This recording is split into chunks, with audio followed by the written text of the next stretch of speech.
Hello students, आप सभी का स्वागत है आपके अपने YouTube चैनल में। कल के सेशन में हमने त्रिकोणमिति के 3 भाग कंप्लीट कर लिए, चैप्टर नंबर 6, चैप्टर नंबर 7 और चैप्टर नंबर 8। आज हम शुरू कर रहे हैं निर्देशांक ज्यामिति का एक्सरसाइज 9, चैप्टर 9 शुरू कर रहे हैं। इस चैप्टर से भी 3 से 4 नंबर का सवाल आपकी 10वीं की बोर्ड एग्जाम के अंदर बैठता है। तो हम बात करते हैं निर्देशांक ज्यामिति की। निर्देशांक ज्यामिति में सबसे पहले आप कार्तीय निर्देशांकों के बारे में सीखिए। कार्तीय निर्देशांक क्या है? कार्तीय निर्देशांकों को समझने से पहले मैं निर्देशीय अक्षों के बारे में आपको बताता हूं। निर्देशीय अक्ष, निर्देशीय अक्ष कैसे पहचानेंगे आप? देखिए,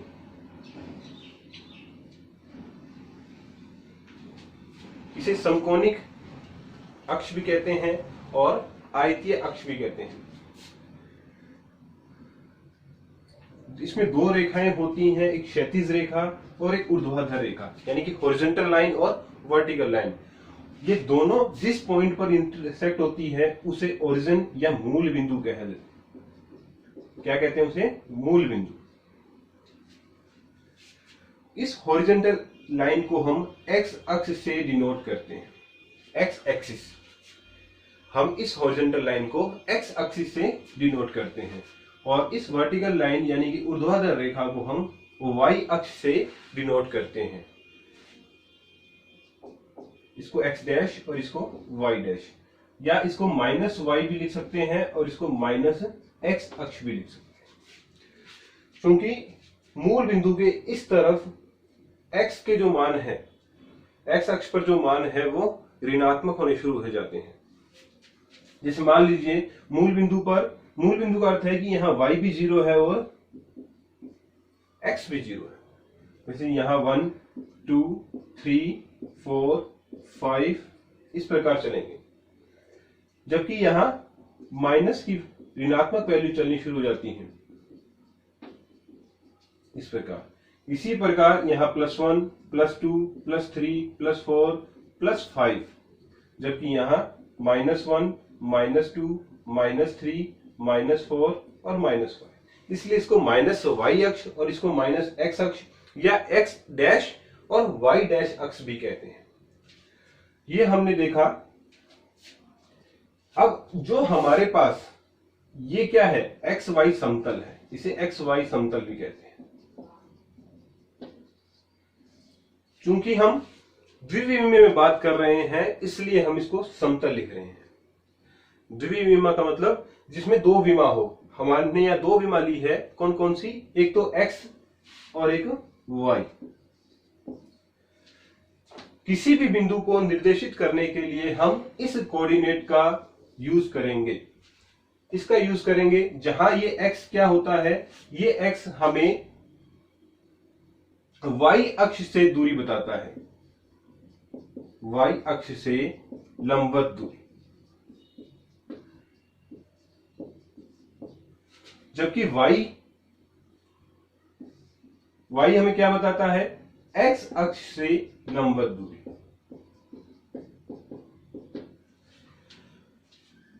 स्मॉल x जिसे हम हिंदी में भुज भी कहते हैं और इसे कोटि कहते हैं। तो किसी बिंदु को बनाने के लिए, एक्स वाई समतल की बात कर रहा हूं, किसी बिंदु को बनाने के लिए मुझे उसके लिए भुज और कोटि की आवश्यकता होती है। अगर मैं कहूं कि ये बिंदु यहां है तो इसके जो निर्देशांक होंगे वो x, y के रूप में लिखे जाएंगे, जहां x का मान y अक्ष से दूरी देखकर लिखा जाएगा, जबकि y का मान x अक्ष से लंबवत दूरी, चाहे कहीं भी लिखा हो। तो ये y अक्ष से दूरी क्या कहलाएगी? x, और ये y। आया समझ में कि हम निर्देशीय अक्षों का उपयोग कैसे करेंगे। निर्देशीय अक्षों में हमें ये हमेशा मूल बिंदु मिलेगा। हमारे पास यह 4 चतुर्थांश है। 4 हिस्सों में मैंने बांट दिया पूरे अक्ष को, पूरे समतल को। तो पहला, दूसरा, तीसरा और चौथा। अब इन चारों अलग अलग चतुर्थांशों के लिए x और y के जो निर्देशांक मान आएंगे उनका जो साइन है, जो चिन्ह है, यानी कि धनात्मक या ऋणात्मक चिन्ह, वो बदल जाता है। जैसे मान लीजिए अगर आप पहले में खड़े हैं, क्योंकि क्या होता है इसके अंदर कि अगर आप y अक्ष के दाईं ओर है, किस तरफ? दाईं ओर है, तो x के मान क्या होंगे? y अक्ष के दाईं ओर x क्या होता है? Positive, number 1। दूसरा, y अक्ष के बाईं ओर, ये तो दाईं था, अब बाईं ओर x क्या होता है? नेगेटिव। यानी कि आप इस तरफ होंगे, इस लाइन की इस तरफ, चाहे ऊपर हो चाहे नीचे हो, उससे फर्क नहीं पड़ता। अगर आप y अक्ष के बाईं तरफ हैं तो आप ऋणात्मक मान को लिए हुए हैं, किसके? x के। जबकि y अक्ष के आप दाईं तरफ हैं, इस तरफ है मेरी तरफ, ये दाईं तरफ है हिस्सा और ये हिस्सा बाईं तरफ। इस प्रकार से देखेंगे हम, इसकी तरफ चेहरा करके खड़े हो तो हमारा जो लेफ्ट हैंड है वो बायां बताता है, जो कि हमारा राइट हैंड हमें दायां बताता है। तो दाईं तरफ जो राइट साइड है वो क्या होगी? पॉजिटिव होगी, किसकी? x की। जबकि y अक्ष के बाईं तरफ x क्या होगा? नेगेटिव होगा। फिर तीसरा बिंदु, अगर आप x अक्ष के ऊपर हैं तो y पॉजिटिव होगा, यानी कि इस क्षैतिज रेखा से अगर आप ऊपर हैं तो y क्या होगा? धनात्मक। देखिए धनात्मक मान है y के, तो इस पूरे हिस्से के अंदर आप क्या मान पाएंगे? y के धनात्मक मान। जबकि अगर आप x अक्ष के नीचे की तरफ हैं तो y क्या होगा? नेगेटिव। यानी कि आप अगर यहां हैं तो y का मान क्या मिलेगा आपको? ऋणात्मक मिलेगा। ये बात तो है चिन्हों की, कि हमें x और y के चिन्ह किस प्रकार से पता करने हैं। तो पहले क्वाड्रेंट के अंदर हो आप, ये पहला क्वाड्रेंट है, इसके अंदर होंगे तो यहां आप y अक्ष के दाईं तरफ भी है और x अक्ष के ऊपर भी है, दोनों ही स्थितियों के अंदर पॉजिटिव मिल रहा है आपको, दोनों ही स्थितियों में पॉजिटिव मिल रहा है। इसका मतलब पहले क्वाड्रेंट के अंदर आपको सिर्फ पॉजिटिव मिलेंगे, यानी कि x भी पॉजिटिव और y भी पॉजिटिव। दूसरा क्या है? दूसरा क्वाड्रेंट ये है। दूसरा क्वाड्रेंट y अक्ष के बाईं तरफ है, इसलिए इसका मतलब x का मान क्या मिलेगा? नेगेटिव। जबकि x अक्ष के आप ऊपर हैं तो आपको y का मान क्या मिलेगा? पॉजिटिव। यानी कि ये तो प्लस प्लस के मान देगा, जबकि ये माइनस प्लस के मान देगा। फिर आप बात करें तीसरे क्वाड्रेंट की, तीसरे चतुर्थांश में जब हो तो आप y अक्ष के किस तरफ हैं? बाईं तरफ, और बाईं तरफ क्या होता है? y अक्ष के बाईं तरफ नेगेटिव। तो तीसरे के अंदर आप नेगेटिव पाएंगे। अगर आप इसमें हैं तो आप x अक्ष के ऊपर हैं कि नीचे हैं? आप x अक्ष के नीचे हैं, नीचे की तरफ आप क्या मिलता है आपको? y negative. यानी कि इस क्वाड्रेंट में आपको क्या मिलेगा? Minus minus. फिर चौथी बात, अगर आप यहां इस क्वाड्रेंट में हैं, ये चौथा क्वाड्रेंट है,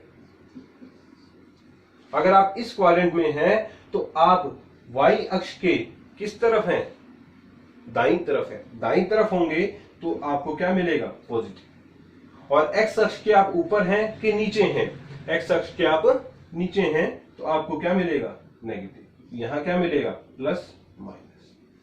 तो ध्यान से देखिए, हमें चिन्ह पता लग रहे हैं। अगर आप यहां खड़े हैं तो दोनों ही प्लस होंगे, और अगर आप यहां खड़े हैं तो x नेगेटिव y पॉजिटिव। तीसरे क्वाड्रेंट में है तो दोनों ही नेगेटिव होंगे, जबकि यहां x पॉजिटिव और y नेगेटिव। तो ये हमने दो चीजें देखी। एक तो हमने देखा कि हमें किस तरफ से कौन सा मान मिलेगा, धनात्मक ऋणात्मक। हमने कार्तीय निर्देशांक को समझने की पूरी कोशिश की है। हम x को क्या कहेंगे?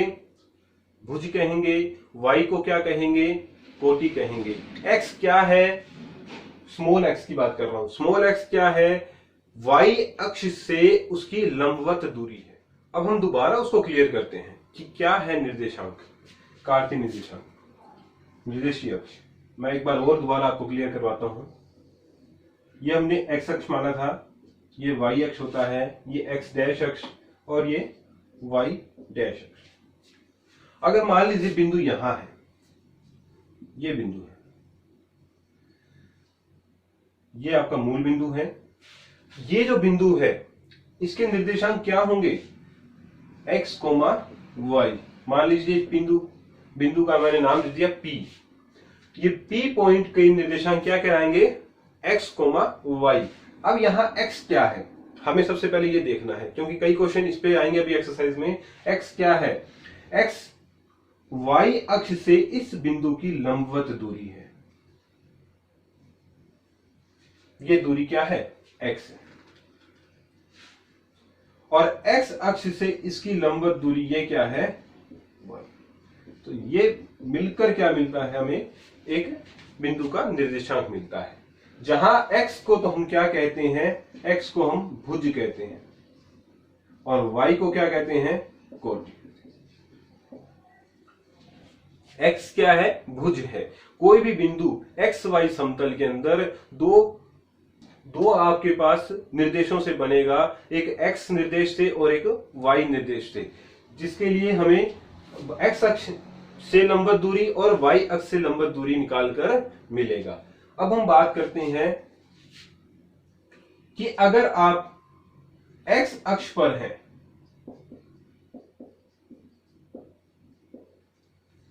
यानी कि कोई बिंदु अगर x अक्ष पर है, इस लाइन पर है, तो वहां कोटि शून्य होगी।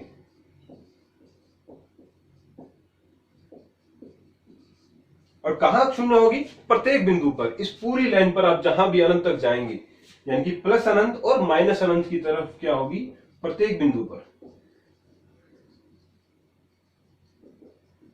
अगर मैं आपको कह रहा हूं कि आप एक्स अक्ष पर हैं, तो आप आंख मीचकर ये बिंदु तो बना ही दीजिए, यानी कि कोटि का मान तो 0 रख ही दीजिए। लेकिन अगर आप वाई अक्ष पर हैं, तो प्रत्येक बिंदु पर भुज क्या होगा, शून्य होगा। यानी कि आप इस वर्टिकल लाइन पर हैं, तो आप कहीं भी बिंदु बना दीजिए, आपके उस बिंदु की जो भुज है वो क्या होगी, 0 होगी। उसका भुज क्या होगा, 0 होगा। ये चीजें समझ में आई। मैंने इंपॉर्टेंट महत्वपूर्ण तथ्य बताए आपको, फैक्ट्स बताए हैं। फैक्ट्स में क्या है, सबसे पहले जहां ये दो लंबवत अक्ष एक दूसरे को काटते हैं उसे मूल बिंदु कहते हैं। दूसरा, ये एक्स वाई समतल है, इस एक्स वाई समतल में कोई बिंदु जिसके निर्देशांक अगर x, y है, तो x उस बिंदु उस समतल के लिए क्या कहलाएगा, भुज कहलाएगा, या उस बिंदु का वो भुज कहलाएगा, और उस बिंदु की y क्या कहलाएगी, कोटि कहलाएगी। स्मॉल x y अक्ष से लंबवत दूरी होती है, जबकि स्मॉल y x अक्ष से लंबवत दूरी होती है। यदि आप x अक्ष पर हैं या कोई बिंदु x अक्ष पर है, तो प्रत्येक बिंदु पर उसकी कोटि का मान क्या होगा, 0 होगा। जबकि अगर आप y अक्ष पर हैं, तो प्रत्येक बिंदु पर उसके भुज का मान 0 होगा। तो ये बातें हमने सीख ली। फिर हमने 4 चीजें और सीखी कि अगर मैं पहले क्वाड्रेंट में हूं, तो यहां दोनों ही साइन क्या होने चाहिए, पॉजिटिव, यानी कि x भी पॉजिटिव का हो और y भी पॉजिटिव का हो। अगर हम दूसरे क्वाड्रेंट में हैं, तो यहां x तो नेगेटिव हो लेकिन y पॉजिटिव होना चाहिए। यानी कि अगर आपको ऐसे कह दे कि -2,3 कौन से क्वाड्रेंट में है या कौन से चतुर्थांश में है, तो आपको बिंदु बनाने की जरूरत नहीं है। आप ये देखेंगे कि पहला नेगेटिव है, दूसरा पॉजिटिव है, इसका मतलब मैं कहां हूं, दूसरे क्वाड्रेंट में हूं, दूसरे चतुर्थांश में हूं।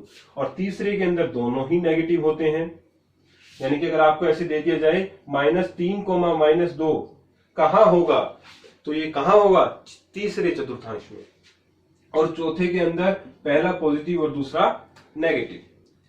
इस प्रकार के हमने ये चीजें समझ ली हैं। अब मैं ये समझता हूं कि कार्तीय निर्देशांकों के लिए आपने एक बेसिक तैयार कर लिया है।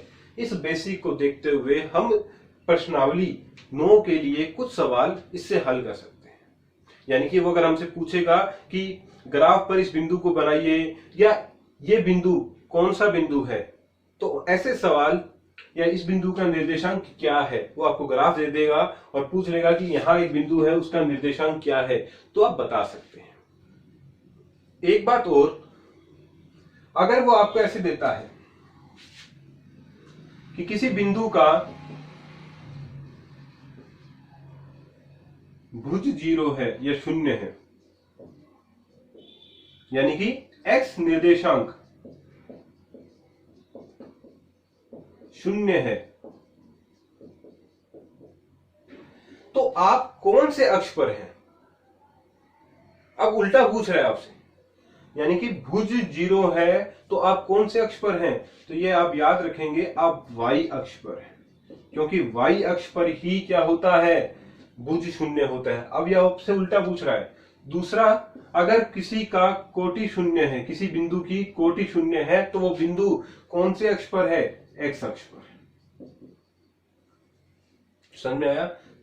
तीसरा, अगर किसी का भुज और कोटि दोनों ही 0 है, अगर दोनों ही 0 है तो वो मूल बिंदु है, और मूल बिंदु दोनों ही अक्षों पर होता है।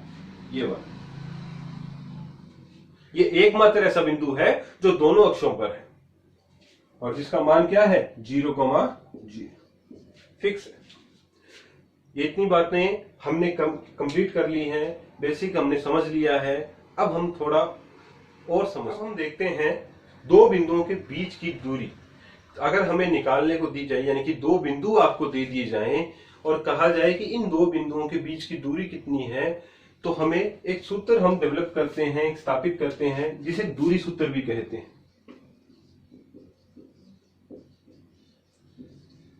काफी काम आएगा इस प्रश्नावली में सूत्र। हम इसको स्थापित करने की कोशिश करते हैं। मान लीजिए आपका ये x अक्ष और ये y अक्ष है और ये मूल बिंदु। अब आपके पास दो बिंदु हैं। मान लीजिए एक तो P बिंदु है, जिसको मैंने मान लिया x1, y1। मैं यहां लिख देता हूं थोड़ा बड़ा, x1, y। और दूसरा बिंदु मैंने ले लिया यहां Q, जिसका मान लिख दिया मैंने x2, y। अब इन दोनों के ये बीच की दूरी, क्योंकि दूरी जब आप निकालते हो तब लंबवत दूरी निकालनी होती है। x1, y1 का मतलब क्या है कि x1 तो ये हुआ, y1 ये हुआ। ये तो हमने पहले ही क्लियर कर लिया है। दूसरा, x2, y2 क्या हुआ? ये तो हुआ y2 और ये क्या हुआ? x। ये चीज क्लियर हो गई हमारी कि P बिंदु ये है, P बिंदु के लिए हमने ये चीजें निकाल दी। अब हमें क्या निकालना है? हमें ये दूरी निकालनी है, ये लंबवत दूरी। अगर ये x1 है, ये दूरी, और ये दूरी x2 है, तो ये दूरी कितनी होगी? x2 माइनस x1, यानी कि ये वाली दूरी P से मैं यहां कोई खींचता हूं, मैं इसको नाम दे देता हूं r, यानी कि PR की लंबाई कितनी हो गई मेरे पास? x2 minus x1। क्योंकि x2 बड़ा है इसलिए हम ले रहे हैं, क्योंकि दोनों पॉजिटिव है, तो जो जितना दाईं तरफ होगा वो उतना ही बड़ा होगा। फिर ये क्या है? y1 है, इतनी दूरी, और ये क्या है? y2। आपको क्या चाहिए? ये RQ या QR चाहिए, तो ये क्या होगा? y2 माइनस y1, क्योंकि यहां भी दोनों ही क्या है? पॉजिटिव है। तो QR क्या आ गया आपके पास? y2 minus y1। अब देखिए आपके पास एक PQR समकोण त्रिभुज बन रहा है। PQR, मैं समकोण त्रिभुज को बाहर निकाल लेता हूं इस प्रकार। ये P है, ये R है और ये Q। आपको इसकी लंबाई पता है x2 माइनस x1, इसकी लंबाई पता है y2 माइनस y1 और आपको PQ निकालना है। समकोण त्रिभुज में हम जानते हैं बोधायन प्रमेय से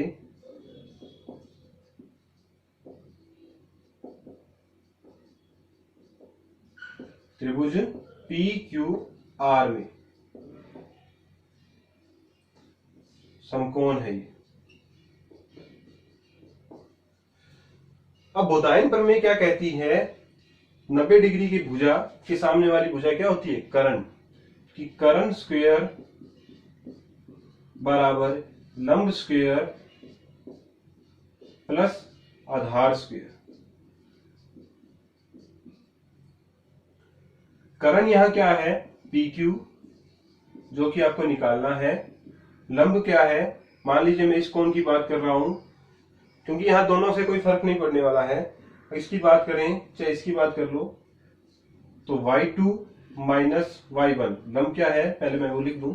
लंब मैंने मान लिया QR और आधार क्या मान लिया, PR। अब QR का मान रख दीजिए और PR का मान रख दीजिए, तो PQ स्क्वायर बराबर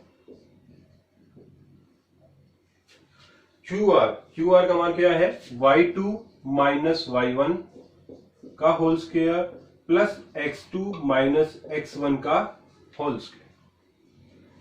हमें तो PQ ही चाहिए था, तो हम दोनों तरफ वर्गमूल लेते हैं, तो यहाँ क्या आएगा, प्लस माइनस, मैं x2 वाले को पहले लिख रहा हूं, x2 माइनस x1 का whole square plus y2 minus y1 का होल स्क्वायर। चूंकि ये दूरी है, लंबाई है, इसलिए ऋणात्मक नहीं हो सकती, इसलिए सिर्फ प्लस ही आएगा।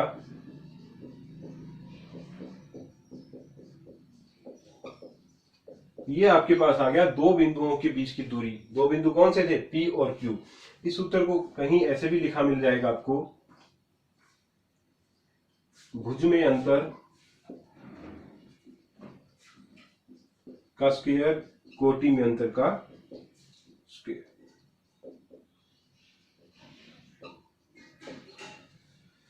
तो ये आपका दूरी सूत्र है, PQ बराबर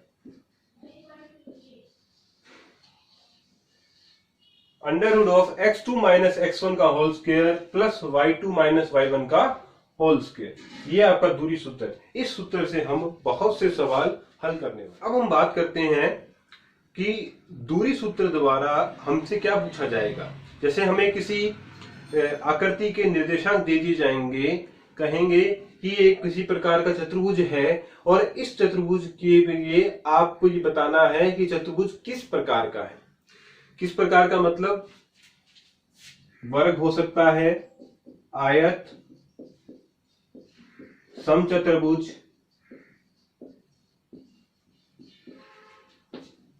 और समांतर चतुर्भुज।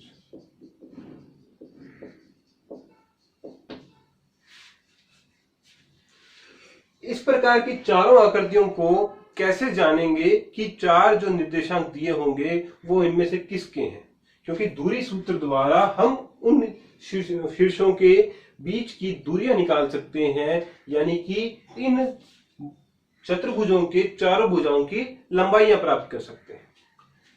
तो आप ये नोट करें,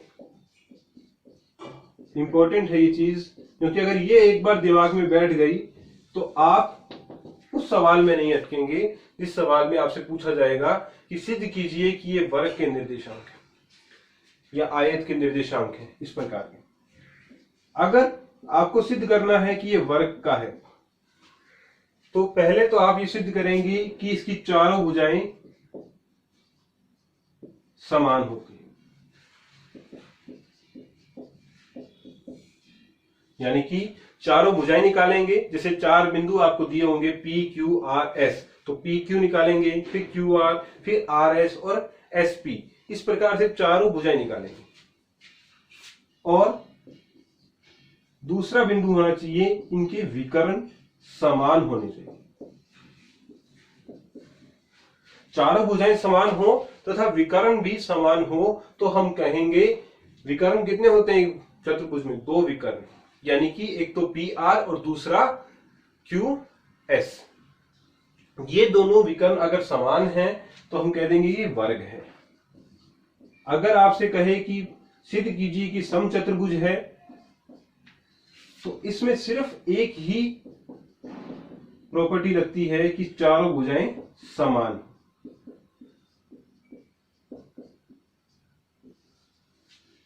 चारों भुजाएं समान। तीसरा, आयत।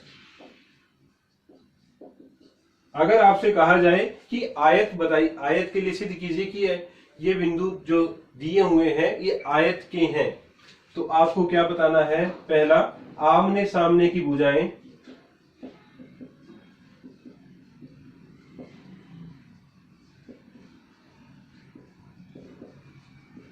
समान है। दूसरा, इनके विकर्ण क्या है? बराबर है।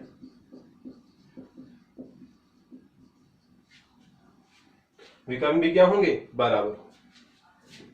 चौथा, समांतर चतुर्भुज के लिए आपको पूछे तो आपको ध्यान रखना है कि इनकी आमने सामने की भुजाएं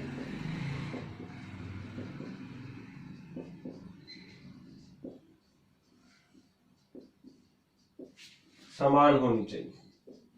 अगर आमने सामने की भुजाएं समान है तो वो समांतर चतुर्भुज है। फिर आपको विकर्ण सिद्ध नहीं करना है।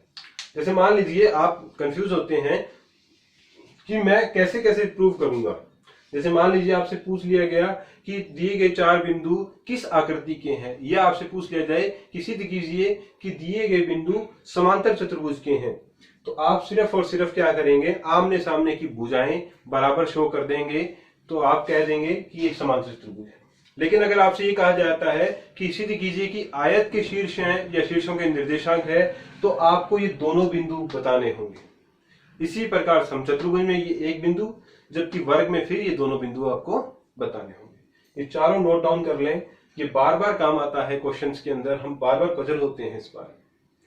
समझ में आया ये? अब आपसे ये पूछा जाता है कि दिए गए शीर्षों के निर्देशांक समांतर चतुर्भुज के हैं लेकिन आयत के नहीं, तब आप क्या करेंगे? पांचवा बिंदु आपको क्या कह रहा है कि समांतर चतुर्भुज के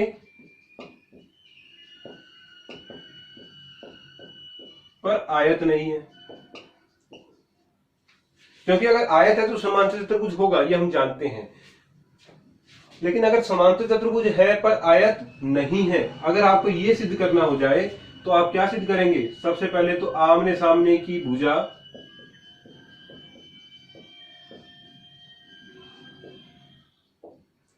बराबर सिद्ध करेंगे। दूसरा, ये सिद्ध करेंगे कि इनके विकर्ण बराबर नहीं है। ये जो नहीं सिद्ध करेंगे ये इसके लिए ही सिद्ध किया जाएगा, क्योंकि अगर विकर्ण बराबर हो जाते तो ये आयत हो जाता, लेकिन अगर विकर्ण बराबर नहीं है तो फिर ये आयत नहीं है। इसी प्रकार वो आपसे पूछेगा कि सिद्ध कीजिए कि समचतुर्भुज के निर्देशांक है जबकि वर्ग के नहीं। समचतुर्भुज के हैं पर वर्ग नहीं, तो आप इसमें क्या सिद्ध करेंगे कि चारों भुजाएं बराबर हैं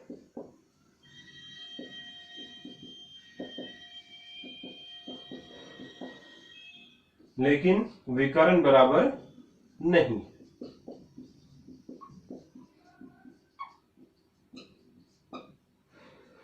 तो ये 6 बिंदु अगर आप समझ जाते हैं तो हम किसी भी प्रकार के सवाल में नहीं अटकने वाले। दूरी सूत्र आपको याद हो ही गया है। दूरी सूत्र क्या है? √(x2 - x1) का होल स्क्वायर। ये जरूरी नहीं है कि आप x2 - x1 ही लिखें, आप वहां ये भी लिख सकते हैं, क्योंकि मैंने वहां क्या लिखा था? भुज में अंतर। ये भी सही सूत्र है। अगर यहां 1 लगाते हैं और यहां 2 लगाते हैं तब भी सही है, यहां 2 लगाते हैं और यहां 1 लगाते हैं अभी भी सही है। तो दो कोटियों के अंतर और भुजों में अंतर हमें देखना है। हम इनको देखकर उनका वर्ग करके जोड़ेंगे और उसका वर्गमूल लेंगे तो हमें क्या मिल जाएगा? उन दो बिंदुओं के बीच की दूरी मिल जाएगी। तो ये चीजें आपसे क्लियर कर ली हमने। अब हम उदाहरण की तरफ हम देखते हैं। Example number 1। एग्जाम्पल नंबर 1 क्या कह रहा है, आयतीय निर्देशांक निकाय में बिंदु 2,4 -2,3 -4, -3 और 5, -2 को आलेखित कीजिए। आपके पास ग्राफ होगा, आलेख पत्र ग्रीन कलर का, उसके अंदर दो प्रकार के आपको बॉक्स दिखते हैं। एक बड़ा बॉक्स जिसकी लंबाई जो वर्ग होता है, जिसकी लंबाई और चौड़ाई 1 सेंटीमीटर की होती है। उसके अंदर और छोटे छोटे 100 बॉक्स होते हैं। ऐसा बड़ा बॉक्स होता है, इसके अंदर छोटे बॉक्स होंगे जिसकी लंबाई और चौड़ाई क्या होती है, 1 mm। यानी कि एक लाइन में 10 रो होती हैं इस प्रकार से, इस प्रकार यहां 10 रो होंगी। आप इस पर ध्यान ना देकर के इस पर ध्यान दीजिए। मैं इनको, ये आपका 2 अक्ष है, ये y अक्ष और ये x अक्ष, इतना हिस्सा आपके ग्राफ में बना होता है। आपको बस यहाँ पैमाना मानना होता है कि आप एक बड़ा खाना, जिसको बड़ा खाना भी कह सकते हैं, एक बड़ा डब्बा भी कहते हैं, या 1 सेंटीमीटर आप बराबर 1 इकाई मान रहे हैं। तो मैं अगर 1 इकाई मान रहा हूं तो इसको 1 दूंगा, इसको नाम 2, इसको 3, इसको 4, इस बिंदु को, और इसको 5। इसी प्रकार इसको 1, इसको 2, इसको 3, इसको 4, इसको -1, -2, -3 और -4, -1, -2, -3, -4।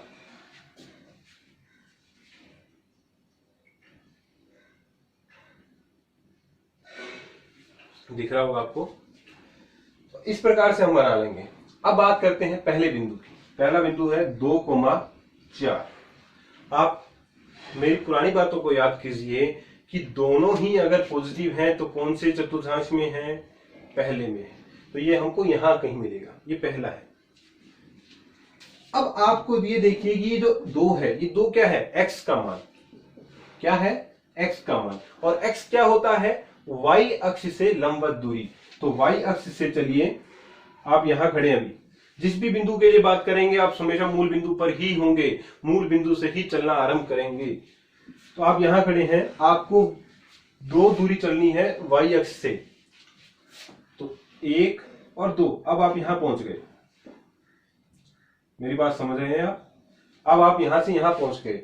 अब 4 क्या होता है, प्लस का 4 है, तो 4 ऊपर चलना है आपको, यानी कि x अक्ष से दूरी 4 ऊपर की तरफ चले तो 1, 2, 3, 4। ये जो बिंदु आपका है, ये बिंदु क्या है, 2,4 है। कैसे, ये कितनी है दूरी, 4 है, और ये कितनी दूरी है, 2। तो y अक्ष से दूरी 2 है और x अक्ष से दूरी कितनी है, 4। समझ में आया इस प्रकार। दूसरा बिंदु है -2,+3। माइनस प्लस किसमें आता है, सेकंड वाले में। चलो, अगर आपको ये याद भी नहीं रहे तो भी हम ग्राफ से इसको आराम से देख सकते हैं। आपको x अक्ष के लिए माइनस की तरफ चलना है, तो आप यहां खड़े हैं, तो चलिए -2 यहां पहुंच गया। फिर +3 के लिए ऊपर चलना है आपको, y के लिए प्लस के लिए ऊपर और y के लिए माइनस के लिए नीचे, जबकि x अक्ष के लिए प्लस के लिए दाईं तरफ और माइनस के लिए बाईं तरफ चलना है। तो +3, 1, 2, 3, ये बिंदु आपका आ गया -2,3। ये बिंदु आलेखित कर लिया हमने। आलेखित के लिए इसको आप ऐसे भी कर लेंगे, यहां ये लाइनें आपको शो नहीं होंगी, जबकि आपकी जो ये ग्राफ होता है उसके अंदर ग्रीन लाइन काफी हल्के रंग में होती है, जिसके ऊपर अगर आप पेंसिल से कार्य करेंगे तो वो आराम से शो होता है। तीसरा बिंदु है -4, -3। दोनों ही माइनस के हैं और दोनों माइनस कहां आते हैं, तीसरे कॉलम में। कितना चलना है आपको x पर, ये x का मान है, x के लिए कितना चलना है, -4। तो 1, -2, -3 माइनस, और ये 4 माइनस। फिर y का मान कितना है, -3।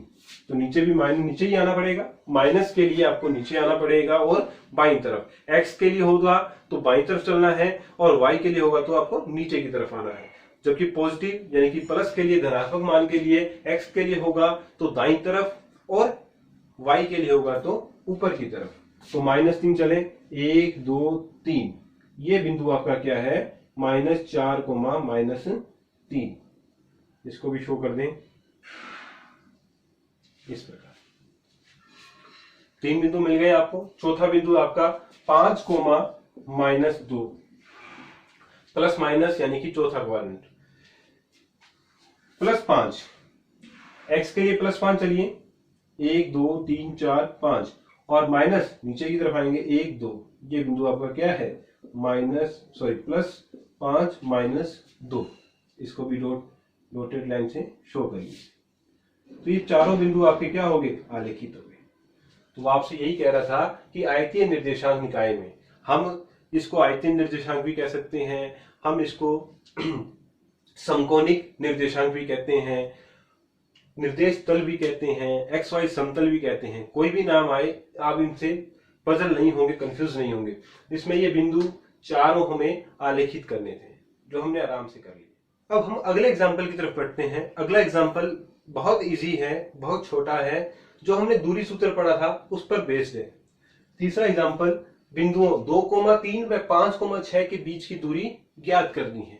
यानी कि आप जो सूत्र जानते हैं दूरी सूत्र क्या था, अगर आपको पहला बिंदु x1 y1 दिया हुआ है और दूसरा बिंदु x2 y2 दिया हुआ है, तो इन दोनों बिंदुओं के बीच की दूरी के सूत्र हमने लिखा था PQ बराबर √x2 - x1 का whole square plus y2 - y1 का होल स्क्वायर।